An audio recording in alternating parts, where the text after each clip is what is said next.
इतने करोड़ों में हो गया चहल धनश्री का तलाक। रकम जानकर आपके होश उड़ जाएंगे। मोहम्मद शमी, हार्दिक पांड्या और शिखर धवन के बाद अब भारतीय क्रिकेटर युजवेंद्र चहल का भी तलाक हो गया है। भारतीय क्रिकेटर्स में जो डाइवोर्स का ये चौथा रीसेंट मामला है जो सामने आया है, लेकिन इसमें जो सबसे चौंकाने वाला मुद्दा है वो है पैसे। जी हां, कितने करोड़ चहल ने धनश्री को दिए हैं, क्योंकि एक समय पहले तो खबर आई थी कि इन दोनों के बीच का जो तलाक का एग्रीमेंट है वो 60 करोड़ में फाइनल हुआ है। लेकिन मैं आपको बता दूं वो एक फेक न्यूज़ थी, और इस रिपोर्ट में मैं आपको बताऊंगा कि इन दोनों का तलाक आखिरकार कितनी रकम में या फिर कितने करोड़ों में फाइनल हुआ है। तो देखिए, चहल धनश्री हो गए अलग। बहुत ही एक खूबसूरत रिश्ता शुरू हुआ था कोविड के टाइम पे, लेकिन आज 2025 में वो रिश्ता खत्म हो गया। चहल धनश्री का हो गया तलाक आखिरकार। पिछले कुछ टाइम से खबरें आ रही थी, चहल ने तो सारी फोटोज हटा दी थी, धनश्री ने पहले फोटोज को हटाया, फिर उन फोटोज को अनआर्काइव कर दिया, दोबारा फोटोज आ गई। लेकिन अब जो ऑफिशियल खबर है वो यही है कि चहल धनश्री का तलाक हो चुका है। 22 दिसंबर 2020 को हुई थी शादी। ये दोनों जब मिले थे, कोविड के टाइम पे मिले थे। चहल ने इनसे डांस सीखना शुरू किया था, लेकिन धीरे धीरे जो दोस्ती बढ़ी, फिर प्यार बढ़ा, फिर शादी हो गई 22 दिसंबर 2020 को। और मैं आपको बता दूं 4 साल और 2 महीने चली शादी, और इनकी जो शादी है 2021, 22, 23, 24 4 साल चली और 2 महीने एक्स्ट्रा और मान लीजिए, यानी कि कुल 50 महीने इन दोनों की शादी चली है। पिछले 1 साल से अलग रह रहे थे, और पिछले 1 साल से लगातार खबरें आ रही थी कि दोनों अलग रह रहे हैं, दोनों में बातचीत बंद हो चुकी है।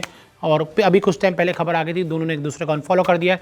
लेकिन जब तक ऑफिशियल खबर नहीं आए तो मेरा हमेशा से ही मानना रहता है कि मैं किसी की क्रिकेटर की पर्सनल लाइफ में नहीं घुसता हूँ। लेकिन जब ऐसी न्यूज़ आए तो फिर अब आपको स्टोरी बनानी पड़ती है, तो ऐसे में अब आपके लिए खबर लेकर आए हैं। हालांकि हमें तो बहुत समय से ये चीज़ें पता थी, मतलब जब इनके बीच में शुरुआत में 2022 में पहला बार इशू आया था, हमें तभी से पता था। चहल धनश्री की राहें हुई जुदा, पूरी तरह से अलग हो गए हैं, खत्म हो चुका है सब कुछ मामला, और आखिर में चहल को पैसे देने पड़े हैं। दोनों में शुरू से रहा मनमुटाव, और जो खबरें सामने है वो ये था कि दोनों में मनमुटाव रहा, और जो एक हेल्दी रिलेशन होता है वो नहीं बन पाया। गलती किसकी थी, कौन गलत था कौन सही था, ये हमें नहीं पता, ये इन दोनों को पता है, इन दोनों ही बेहतर बता सकते हैं। लेकिन हाँ, हमारे सबसे गलत कौन है ये हमें नहीं पता। चहल को अब देने पड़े करोड़ों। जी हाँ, ये तो हिंदुस्तान में सिस्टम ही है, तलाक होगा तो पति को बीवी को पैसे देने होंगे, ये सही है। लेकिन हाँ, जब शादी हो तो दहेज नहीं ले सकते, लेकिन हाँ डाइवोर्स पे एलिमनी देनी है और करोड़ों देनी है। गजब भाई साहब। एलिमनी रकम अब आई सामने, पहली बार जो ऑफिशियल रकम है वो सामने आई है, और वो रकम 60 करोड़ नहीं है। जो रकम है मैं आपको बता दूं, होश उड़ जाएंगे। चहल को देने होंगे 4 करोड़ 75 लाख।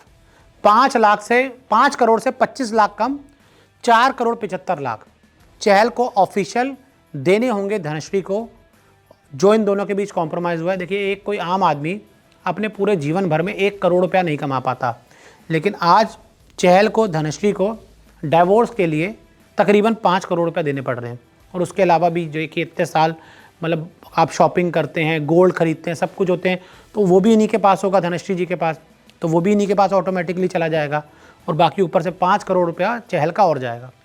मतलब सिस्टम आप देखिए कि अगर शादी के समय दहेज लिया जाए तो उसको गलत कहा जाता है। हालांकि वो गलत है, मेरा बिल्कुल मानना है दहेज लेना गलत है, बिल्कुल नहीं लेना चाहिए, लेकिन फिर एलिमनी भी तो गलत है ना। मान लीजिए अगर धनश्री गलत हैं, ये बेचारे परेशान होकर तलाक ले रहे हैं, फिर भी क्यों दें 5 करोड़ रुपया?